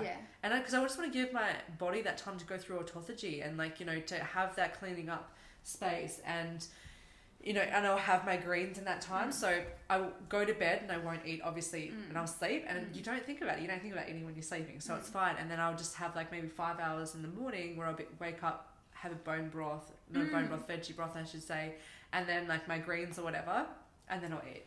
And that's like your body does so much detoxification, and if you do that every day, over time your body just goes through so much detoxification. And so you don't have to do like a week-long fast. You know, I'd never say to someone to go do a week-long fast. Like I wouldn't even do that myself. You know, but there's these different ways where you can eat less at certain periods of time to give your body that chance to clean up. Yeah, I'm like a big believer, because when all this intermittent fasting stuff came out, because I'm interested in like women's relationship with food and stuff, and because I don't like rules as a person, like I don't want to be told like you can't eat until 11, because then I'll freak out and then I'll like feel super hungry. But some days I actually just don't eat until it's nearly lunch, or like I eat like mid-morning or something. So you do it naturally if you don't think about it, and it depends on your schedule. Like if you've got to go to work and you're going to be hungry, like you're going to need to have breakfast. But if it's a day where I'm at home and I'm like working from home, or like a weekend, sometimes like I'm just not hungry, so I will do like an unintentional fast, I think. So I think like I've seen people go to eat and they're like, oh, I've got to wait like 3 more minutes because that's when the time's up. So they just sit there staring at your food for 3 minutes, like just eat kind of thing. So I think like just tuning in with yourself and like just eat when you're hungry and stop when you're full. But I do have that a lot. Like the other week I was feeling really unwell, So I only had like it was like a bag of those Munch Me snacks that are like made from nuts and cranberry and stuff. So that in a smoothie, and it was 4 p.m. So I was like, well, this is why I don't follow meal plans, because that's all I wanted this day, and I'll just have a small dinner tonight. But on other days I'll eat heaps of food because I need to refuel and replenish because I'm burning more. So like, I think just tuning in, and sometimes it just happens unintentionally. You don't need to be like, oh my god, I need to starve for 15 hours, because you don't really notice that you do it, kind of thing. Yeah. And I think like when you actually start to listen to your body intuitively, that's when you get the most results. And also on the other end, on the other side of that is, I found when I actually started to introduce a little bit more fasting into my life, I didn't fast for like, sometimes I would do like a juice fast or a cleanse for like a couple of days or whatever. But when I would start actually just water fasting in the morning, I would just go to bed at like 9 o'clock and stop eating at like 7, and then I would eat at like 10 o'clock. So I was doing it, or at 9 o'clock when I was, then I'd get hungry and then I'd eat. And then I would just get less and less hungry, and your body starts to sort of adjust. And not that it gets less hungry, because some days I do eat way more food. It just depends on where you're at, and you start to listen to your body. Some days I don't get hungry at all, and I'm like, I just don't want to eat food today. And then I'll get hungry by like 6 o'clock. I'm like, now I'm ready to eat. Yeah, I think that's the way to go, and the way to do it. And it depends on our cycle as well, because I was just thinking, like, the other week I was so tired and I was feeling unwell, and I was in bed and I was like, oh my god, I think I've got chronic fatigue, and I was like what's wrong with me? And then now I'm like super energetic, clear-headed. I've been so productive the last few days. So I think it's just like our womanly cycle, like we have more energy at different times and stuff. So just like giving yourself a break when it comes to that as well. But I was going to ask, with like the charcoal thing and stuff, do you just add it to smoothies, or do you have like do you like say, okay, I'm going on a detox, and you have those things on certain days, or do you just incorporate it into your food all the time? So I would just have it, I would have it with water by itself. The charcoal? Yeah, I know. Oh. I know. People think I'm so strange, because I would just have like things like that straight. So honestly, charcoal doesn't have a taste. Yeah. It only has a weird texture. Oh, so okay. I would just put it in water, let it dissolve, and it's kind of like a fine powder, obviously, because it's charcoal. And so it just has a weird texture. So more than anything, it's your mind over matter. So the taste is fine. It just tastes like earthy charcoal. Like it's not, it doesn't have a real taste. Yeah. And then it's the furriness and that's left in your mouth that is the weirdest thing. But I just have it with water on an empty stomach. So I would have it before I go to bed, or if I like wake up in the morning, first thing in the morning, I'd have some charcoal. And so how often do you have it? When I feel like I need it, when I feel like I'm want to go through a detox. So mainly when I'm detoxing, I'll do it, because I don't want to have it all the time. Like it's one of those things you give your body a break with as well. So when I was doing my parasite cleanse and heavy metal detox, I used that like a lot with that, and same with bentonite clay and diatomaceous earth. They kind of do the same thing. Yeah. Okay, cool. Was there anything else, like things that people can do to detox from everything, or is that pretty much it? To be honest, I feel like detoxing, your body naturally does it. Your body naturally knows what to do. And I think if you get out of your own way and come back to simplicity, I feel like this podcast should be called Life in Simplicity, because we come back to that every time. But yeah, if you come back to simplicity, your body will know what to do. And I've really learnt more of that over the last couple of years of doing lots of detoxing. I did 6-week detoxes when I was like 18. Like I've done so many detoxes, like really intense ones, like really deep ones. And I am a big believer now, because I've done a lot of detoxing, I'm naturally quite clean anyway. But if you just go back to like fasting or intermittent fasting, or just drinking juice, or having smoothies, or eating organic, or just having extra greens in the morning, like I have a superfood greens thing that I have in the morning as well, have that before I go to the gym, and different things like that, and just supporting your body's detoxification. So like different plants that are really high in antioxidants, or like greens is really good. Anything black, which is like has more of a draws a negative toxins out of your body, or positive toxins I should say, toxins in general, and just things like that. And coming back to simplicity, and just eating less food as well, like, and I'm not saying to starve yourself, but just eating littler portions, just what you need. Yeah, it gives your body that chance to just clean up and just come back to simplicity. And I think this year people are naturally doing that, and people are coming to me and asking at the health food shop about, you know, different detoxing things they want to do. So many people are like, I want to detox now, because there's so much more out there that you can do. Even looking into Ayurveda and the oil pulling in your mouth, amazing for detoxification of your mouth. So there's so many different things you could do, like ear candles, like there's different ways, but coming back to simplicity and like just eating less food, more high potent superfoods, I think you'll be sweet. Yeah, there's another point I wanted to touch on as well, like all these like dietitians on YouTube and stuff, or even on social media, they're like, you don't need a detox, your body does it yourself. But for someone who's eating crap, it's like the detoxification isn't optimized.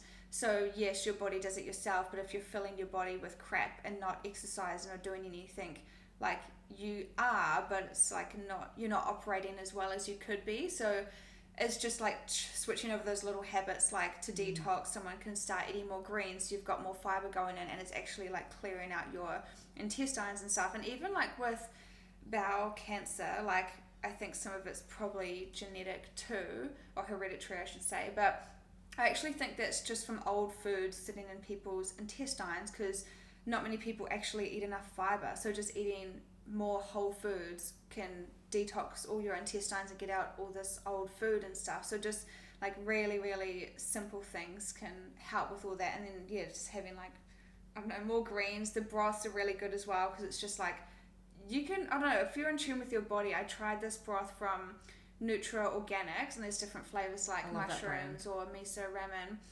You just add a spoonful of powder and put it like with hot water, and if you drink it in a mug, if you're in tune with your body, you can feel it like going down in your body, and I can like feel it going into all my arms, and like you can feel the goodness that it's doing, kind of thing. So it can be really simple, and you don't need to, you can like, I don't know, to me detox is just cleaning up your daily habits and maybe swapping around some of the ingredients to like optimize your body's functioning. But you can't detox properly if you're just eating crap and not moving and like not going outside and getting sunlight and stuff as well. Yeah, and I think like there's that topic of, you know, like metabolic flexibility. There are a lot of like, you know, big podcasters like David Asprey and a few other people that speak about metabolic flexibility. It's like when you put your body through lots of detoxification, your metabolism gets fitter. And I know that sounds like a bit of a weird concept, but your metabolism and like the way that, you know, the chemical reactions that your body goes through to get your body moving is like that becomes faster and more efficient when you are cleaner, when you do detox more, when you do fast more, when you have less, you know, fat on your body or less toxins. It just naturally happens, and your body's metabolism gets flexible and fitter, which means that when you eat more, it can deal with it. When you eat less, it can deal with it. Like your body just has so much more of a spectrum of capability when you detox. And I think that's a really important point. And a lot of people don't know that if they haven't detoxed. But when they detox, they start to realize that you can change your diet and your routine can be different. Like you said, you can eat the muffin and it doesn't matter because your metabolism is fit and it knows what to do with that rather than store it. Yeah. And one more thing before the next question, if it comes to your weight as well, this sounds like probably people think it just sounds so silly, because I do bodybuilding as well, so I see what all the girls post online, and it's like, oh, I don't actually do any calories or macros or track anything, but like to me, I just say, when I look in the mirror, it balances out in the end. So like on the day where I ate hardly any food, because I'm like physically not hungry, I just don't want it, I just had like enough snacks, a nice healthy smoothie, some nice nuts, and then a small dinner at night. And then on some days I'll eat heaps of food and probably way more than I need, and have more drinks or more sugar and stuff that's unnecessary. And I'm not like, oh my god, I need to go and burn it all off, because there was the day where I ate less. So it balances out in the end, week to week, if you've got a good routine kind of thing. But I think people get scared because if they're restricting their food so much, or they're used to having like a set amount of things, if they got told they could have anything they want, they'll literally run rampant and like scoff their face and have complete binges. But if you know you can have anything you want at any time, you just eat normal. And then I don't know, we all eat like different amounts. And even like with our cycle as well, like if you are at certain stages of your cycle, you're going to be less hungry and need less food, and other stages you need more. So I just say it balances out, and then it just like is the most relaxed way to look at it. But people will probably be like, that she's so silly, like that's so not like naive, but too simple to be true. But that's literally how I feel. It is. Yeah. It is. Like eating healthy can be so easy. Looking after yourself can be so easy if you find what the easy is for you. Yeah. Oh, the next one's so funny as well. So, big topic. Weather manipulation, the rain bombs and fires, etc. How to be prepared and protect yourself. And I'm only putting this in here because I'm going through like this big paradigm shift. Like Dad, and I only brought up the topic about my dad because we thought that he was crazy and weird. Someone would look at me and be like, oh my God, why do you think that? But then everything he said has actually come true. So it's not to be like, oh my God, the government is ruining our lives. It's more just like, okay, what can we do to prepare? Have some food ready, maybe start your own garden, like just feeling good within yourself. So like you're prepared for the worst, but you can still live your life, but still be aware kind of thing. So with the weather manipulation, Dad told me that even last April, so even just over a year ago, and I thought he was so silly. I'm like, whatever, Dad, like stop being so negative. And then I lived in like a very small area, like a small town in Australia where it's just blue skies every day. So I think because it's not a densely populated area, it wasn't really a target. And when I left New Zealand, it was actually like just grey skies every day in Auckland as well for ages. And then the little town had the most beautiful weather. But I just moved to the Gold Coast and finally it's a nice blue sky today, but it's just been like the hardest rain I've ever experienced for weeks upon weeks. My car was getting bogged on the driveway because the tyres are just sinking into the mud because it's so wet. And even just driving on the road, the whole thing's full of potholes. Like I could barely see the road and it was just pouring and pouring. And then I think I saw online that document about the weather manipulation, how the government admitted we can manipulate it to rain in certain areas. But then right before I moved to Gold Coast, that's when they had all the crazy floods in Brisbane, and the people sharing online, they're like, where's the officials? Where's the government? Where's people here trying to help us? They were just out on their own boats going around trying to rescue their own locals because no one official was there to deal with the situation. So it kind of just makes you wonder about things. So I think I think the most interesting thing was like the rain bomb, how they like have to warn you because it's different to usual rain because I don't know, and like Dad used to say like like they play with the clouds and stuff, and I just thought he was silly, but now I've actually seen it now that I'm living here as well. Yeah. So cool. So the rain bombs. So first of all, the government's law, the law that they run under, they have to tell you what they're doing. So by their law, they have to tell you what they're doing. So they will tell you, but most people don't believe them, and most people then just don't think about it. Which is hence why they've told everyone about the chemtrails since the 60s. The chemtrails have been a thing since the 1960s. They've been around for a very long time, and they're well known, but still people think it's a conspiracy. So it's interesting how the government will tell you what they're doing, but most people won't want to believe it because they want to believe they don't want to see that side of the government. So so they tell you. So that's why they call it a rain bomb. So they'll usually say on the weather forecasts, on these specific days there will be rain on this day, and that's because they have to tell you what they're going to be doing. So that's what the whole weather forecast is even for. I didn't even know that. I thought it was just the word, like, I've noticed they start saying the news. I don't even watch the news, but it pops up on social media, like, rain bomb coming, such and such. And it's like, I've never heard that term before. And then it's pouring with rain, like, on those days. Yeah. So they'll tell you, like, they'll say a rain bomb's coming. But a rain bomb is not actually a natural weather occurrence. A rain bomb is man-made. So they'll tell you that because they have to tell you what they're doing. So that's what they'll tell you. They'll say a rain bomb's coming. But then they have sort of different kind of machinery. Some that's under the ground, just under the ground, that releases clouds as well. And you would see it on the Gold Coast early in the mornings as well, or not early in the mornings, throughout the day, specifically when there's lots of rain. the clouds will usually be very close to the ground, and then they'll float into the sky and make the sky white, and then it will start raining. So they're not normal clouds, so you can see in them. And this is another thing, is like they're not normal clouds, so you can see that they form in a really weird way because they're man-made. And so yeah, we do, at the moment we're getting a lot of rain, so we are getting a lot of rain bombs. So I would say there's very little we can do in regards to stopping them doing that. But what we can do, there are actually a lot of things. There's not things we can do physically, but we can do things metaphysically. One, we can not actually listen to the weather forecast, because if you listen to it, then you're focused on it being raining and you're going to create it raining. And that's what they do. Because they know that humans are manifesting creative geniuses, like we're creating machines. So if we get told something, we'll believe it and we'll create it. So one way is to not believe that it's going to be coming. Not to not be aware of it, but just say, no, I'm not going to believe that story. I would like to create something different, or choosing that that's not going to be your reality. That can be one way of energetically shifting it. But then another way to prepare is, one, if you're living near the mountains, be uphill. That's another way that you can prepare, is like to actually live in a place that's not going to be flooded. To actually do your research on where floods come in and where floods would happen. Also looking into fires as well. Fires is another one for natural disasters, being prepared for that. So knowing where you're living, and then also detoxification practices and being prepared for that.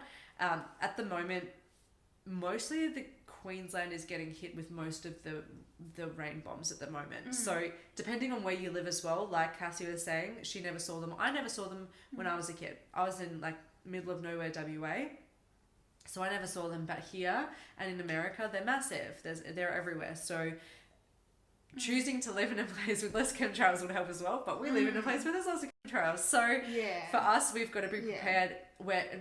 Making sure you're drinking actual proper spring water as well, because the current rain is not really real rain either. So being careful with drinking water is also another one. Like get spring water. Just do the best you can with that. Getting good water and making sure that you're living in a place where there's not going to be like flash floods that are going to come in, like Byron Bay area, Mullumbimby, they're flash flood areas, Lismore. So not living there, and then making sure you're detoxing. Making sure you're doing that, and you can share information about what they're doing, because what they're doing is, it's not legal, but it is kind of legal because they're the law. So getting that information out there as well will help other people to know about it and to actually start what you're doing. Detoxification and nutrition is really important. So I think that in itself is really important. And to also, if you ever feel like you're, powerless, or you feel angry towards that they're doing that, because it can put you in a feel like you're very powerless, right? And when we believe we're powerless, we get irritated. So as long as you keep also that anger within you towards something that you can actually change and create, which is like your health, or where you're living, or the water that you're drinking, changing it to that's more of a powerful choice. So I would say those are the tips that I would give to people, and to not feed the fear of it. And that's what I mean by not watching the weather forecast, or not falling into the stories of it, not feeding the fear of this outcome that they're trying to create. So when I went through my big paradigm shifts with the COVID stuff, like there was quite a few months I would wake up in a panic attack, because I'd never thought about the world before, and I just lived in a little bubble, so it was quite big for me to realize all that stuff. So I'd just wake up and I'd fall asleep listening to the videos every night and stuff, and now I'm happy I went through that period.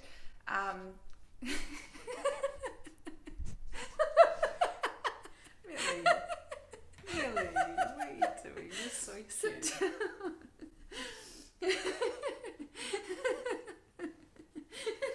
She is beautiful. You're so cute, Millie. Yeah, so I went through a period where I was really depressed and just waking up in panic attacks and stuff, because I listened to the videos every night, and I'd always just lived in a bubble, so I'd never thought much about the world, and I'm very, not like naive, but I just care about my little bubble and what's happening in my day, so I'd never thought about the bigger picture. But I'm actually really interested in it now, and I think it's scary to know, but it's better to know and better to be aware, I think. And that's the only reason I wanted to put it in, because I'm just finding it really interesting at the moment, like just thinking that there's more out there and things can be done on purpose. And with the fires and stuff, like it can be viewed at like a natural disaster, because Australia was on fire like the month before I moved here. But my dad was telling me, he was showing me videos of like the California fires, and it's like everything will burn, but like one car will like not have fire, or like one house, but everything around it is burning. So if it was natural, then the wind would be blowing it and everything would burn at the same rate. So why is it dodging certain things? And they had it from like high up footage and stuff. So there's just a little bit more going on than what meets the eye. So I just thought it was really interesting. Yeah. Yeah.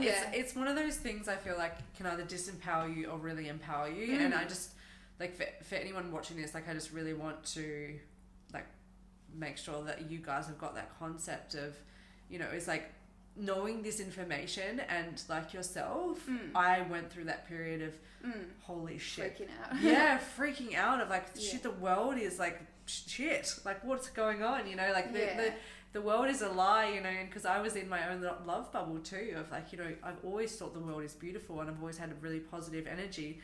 So when you come and you realize that there's a lot of mischievous or malicious things going on, then it can either disempower you or empower you. And like I want to understand for anyone else that it might be like holy shit and really scary and or just thinking that the people are saying it are really weird, like what the hell is going on in their mind. But then you come to your own realizations and you're like, oh, okay, maybe they just knew ahead of time, kind of thing. So I think it's, I went through my stressful period where I was like quite depressed and like overwhelmed and wondering if I'm going crazy with all the COVID stuff as well. But I feel more empowered at the moment, just knowing that I have more like knowledge and understanding, and it's just the tip of the iceberg. So I'm using it as an empowering thing. And if you can teach other people about it or connect with other people, and what my nana always says is like, they want you scared and afraid and freaking out. But if you're just like a positive energy, it can make all of this go away as well. Like even the stuff with the weather, if you're, I don't know, just feeling good within yourself and living life and just having the most happiness you can, then that's what's going to beat it. So I feel it as like an empowering thing now as well. Totally. Yeah. And now you can target it, you can do something about it, you know, you can detox more. And I think it's been a great thing because a lot more people are detoxing because of it, which is, well, anything negative there's a positive in it, and anything positive there's a negative. You know, there's always a balance to everything. And I think as much as it can feel disempowering, it can put you in the most powerful place by actually then combating whatever the effects of that would be. Yeah. Okay, cool. Big topic. A big topic, yeah. So the 9th question is essential nutrients to include in your diet, and this was in relation to your ebook, because there's even crazy things in there, like was there copper in there and stuff, and even I've never, like, that wasn't in anything I learned about as well. Yeah, so these are your 90 nutrients. So these are like, copper is really important. Copper's cool because it's one of those compounds that we need for anti-aging. It's like they call it the youth chemical, because the actually thing that creates grey hairs is copper deficiency, and that's what changes your pigments in your hair. So yeah, copper is really important, but it's like the most tiniest amount, like the tiniest amount, like probably like half a pencil top full of copper you need, like in your diet. So that's like, these are like all of the micronutrients that are like really important for your body. So copper for, you know, your anti-aging, but then you also need your zinc, and then you need iron, and you need all those things in your diet, which you get from a lot of your whole foods, like your organic whole foods. But there is a lot of like intricate things within your diet that you need, like even manganese. Manganese you can get from chocolate too, but manganese is great. But like different things that create different other byproducts of it. So like manganese will create superoxide dismutase, which is like it is an antioxidant, but it stops your DNA ends from mutating. So it stops, you know, cancer cells and things like that. So like there's so many chemical chain reactions that like obviously you would know about as well, but essential nutrients. There's 90 essential nutrients. I actually wrote a ebook about them and just like listed them all because it was really important. And I went ham on researching into all of that, and I can't even remember all of the 90 nutrients off the top of my head, but there's 60 minerals, 16 vitamins, 3 essential fatty acids, and 3 non-essential fatty acids. So those are all of them. And so for like the minerals, there's like, you know, there's the copper, there's zinc, and there's iron, and there's like, that's more of like the metal side of things. And then you have the vitamins, which is like your B vitamins, which are more like your energy production. And so I feel like that having that list of even just the 60 minerals, 16 vitamins, and then 3 and 3 of the fatty acids, that in itself can break it down for you. Be like, oh, cool, like I can see like all these things that I need in my body. And to be honest, like I feel like everything in that anyway is going to be coming from your whole foods and eating organic. And as long as you're eating with the seasons, I feel like you're going to get all of that anyway. So your macros, obviously your protein, your carbs, and your the fats. Thank you. I was like, protein, carbs, fats. Yeah, thank you. So those are your macros, and then the micronutrients, like I would say, superfoods that you could have would be like matcha green tea, which would have a lot of that in it, you know. Or you could have your veggie broth, which has like your B vitamins, and then it has your algae, which also has like your iron in it, and also has like your zinc and your magnesium and all those good things in it. So I feel like not to focus too much on, am I getting this nutrient so much, but like also, are you getting the thing that's giving you all of the micros as well, which I call superfoods, which some people would call a gimmicky word, but superfoods, like your green stuff, your acai berries, like your goji berries, things like that, that will give you all of those micros as well. So yeah, copper, interesting one. And zinc is one that's good for the skin as well. And your smell. If you are low in zinc, your smell will go. And so, hence, like with COVID, your smell goes. So that's why you need zinc. Yeah, that makes sense. With COVID. So you need that for your senses. And just like, I feel like your micronutrients is so important for like heightening your senses and being able to actually not just live well, but actually live in a heightened state more so. So I think, I believe that with all of those macros, I feel like you focus on that. You'll get that if you focus on your superfoods. Cool. Yeah, just in basic terms, eat a variety of colourful whole foods. That's all it comes down to like be healthy. You don't need like all the rules or like this rigid thing that people get caught up in that like hurts my brain. Literally just eat different colour whole foods and like range of your macros and stuff to make a balanced meal. But it's like it's quite simple if you put it like that. And just eat enough as well. And I think having like a focus on B vitamins as well is really important. Because having that and like being able to produce energy efficiently is super important as well. And it's interesting when I've done experiments with niacin, which is the B vitamin, how much your brain opens up. Like it's all of these micronutrients are so good for your brain and your focus and your clarity, and that's what I mean by that heightened state. So eat a whole food diet, eat your superfoods. Very simplified, and look at your emotions, look at what's going on, be present with yourself. Like if I had to give everyone one piece of advice, would be slow down, be present with yourself, and go for what you want. Like those are the 3 things I could say. Go for that, and you will live a happy life. The final question to touch on, I'm going to my first one on Friday, was a cacao ceremony. Because it's so funny moving to the Gold Coast. This is what I always wanted. I just wanted to live somewhere where people have similar interests. And I went to my first sound healing the other night. And there's like this big festival coming up with like all these psychic things and all this hippie stuff and all these crystals. And I'm like, oh my God, everyone's got so much cool stuff going on here that's like this alternative world. So what's a cacao ceremony? Because you host them as well, don't you? Yeah, so a cacao ceremony is really fun for starters. And so I've always really loved cacao, and actually cacao is an amazing superfood. So it's really good to kind of piggyback what we were just talking about, superfoods. It's used, so raw cacao has been used in ancient Mayan civilizations for thousands of years, but the Olmecs, which was in Mexico, were the first civilization to discover it and to use it in ritual practices. So they used it for heaps of different ceremonies. So they would use it for deaths, for births, for sacrifices, for any kind of ritual that they were doing, because they did do ritual blood sacrifices back then, but that was thousands of years ago. I'm glad we've evolved since then. But that's what they would do, and they would use chocolate, and they would gift people with chocolate to either help them pass over to the afterlife or to create a new life. And so they really believed it was the food of the gods. And so cacao is really, really, really high in iron, in magnesium, really good for women. Especially around their bleed time. It's really good to have because it's really good for that. It's got high in magnesium, it's high in manganese, it's high in so many things. I can't remember all off the top of my head. It'll come to me, but they're really, I've written an ebook on that too, which I could send to you as well. It's really interesting.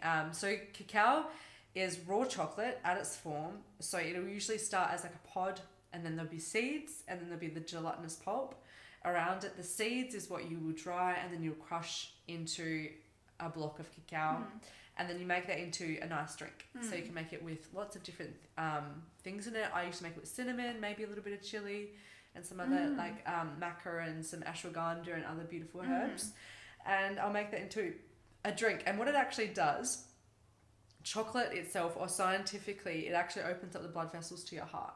So there's more blood that's pumping through your heart. So then the chakra of your heart opens more. So it opens the chakra of your heart, and it pumps more blood to your heart, as well as it gives you a euphoric feeling. So it's got PEAs in it, which is palmitoyl ethanolamide, and that's like a natural pain chemical in your body. So it gives you a natural pain relief as well. And it also has anandamide in it as well, which is like a euphoric feeling. It's actually known in the spiritual community as a healthy MDMA, because that's what they created. From cacao? Yeah. If you have a ceremonial dose. Wow. So they created MDMA actually for PTSD clients. So for like people that went to war or whatever, to open up about their problems, because they'd be very closed off. So they created MDMA to open their heart, to then get them to communicate about emotions. So cacao does the same thing, but it's natural. So when you have a ceremonial dose, it's quite intense. So a lot of people like have cacao and they're like, oh, it's really nice to just have a bit of cacao. But when you have a ceremonial dose, you'll have like 4 tablespoons of cacao. Like it's a big dose of cacao that you have. And then you mix it with some medicinal mushrooms as well, because I like to do it with medicinal mushrooms to help it to integrate with the nervous system, and to help your chemical pathways. And then I'll put some other like fats with it as well to help it integrate into the body. That's so interesting. Yeah, it's really, really cool. And it can be psychedelic for some people, but it's usually not a psychedelic. But some people can have some really cool experiences on it. But it's a superfood, and it just opens you up to this feeling of euphoria and this feeling of limitlessness within yourself. And it's really about focusing on love for you. So when I've taken people through a cacao ceremony, I'll usually get them to set an intention with their cup of cacao, connect with the energy of cacao as like a spirit, as a frequency, and then I'll get them to focus on the different chakra points and to drink cacao intentionally into each one of those. And so then after that, we'll do some breath work, we'll do a little bit of meditation, and then we'll move our bodies and dance. So you get to connect with yourself, and then do some breathing, let it integrate into your body, do a meditation with yourself, and then move. And you'll be amazed, like the amount of ceremonies I've done where people start to dance at the end. And when you dance, like there's so much energy in your body, and you can just feel the cacao moving you. And it's a really beautiful experience. So a ceremony, and what that means is that it's just a space of reverence, and it's just a space where it's designed for you to have a ceremony with yourself and other people, where you get to connect deeper with yourself, and cacao is a tool that you get to do that with. That sounds like even more deep than what I thought. I thought it was like just drinking like chocolate because it's nice. Like I know that cacao's got way more health benefits than like cocoa and stuff, but I didn't know why you go to I thought it was just for fun. Like, oh, let's just sit around and drink chocolate. But would you experience the same intensive benefits if it was like made into brownie? Like if I not gave up chocolate, but swapped out most of my chocolate for like brownie made out of cacao, would that be as strong, or does it have to be like in a drink kind of thing? To be honest, I don't know. I've never tried it in a brownie. I've made it in cooking before, kind of thing, because it's like they said just to use, I think, cacao in the recipe just because it's obviously more natural, but it's like way more rich and stuff. So I've made like nice brownies and stuff out of it. But yeah, I was wondering, does it like is it as intense in a food form kind of thing? I mean, my wild guess would be no. But I haven't tried, I haven't tried a real full cacao brownie, one of yours before, but I've also had a raw dessert and it's given me energy like that. Oh, yeah. So, like, if you'd imagine like a raw dessert as like some nuts and then you have like the cacao chocolate on top, that would probably give me a similar effect. Yeah, true. But I feel like the cacao drink, because it's just concentrated chocolate in one and you just knock it back and it's a drink, it moves faster through your body. I feel like it would be more intense that way.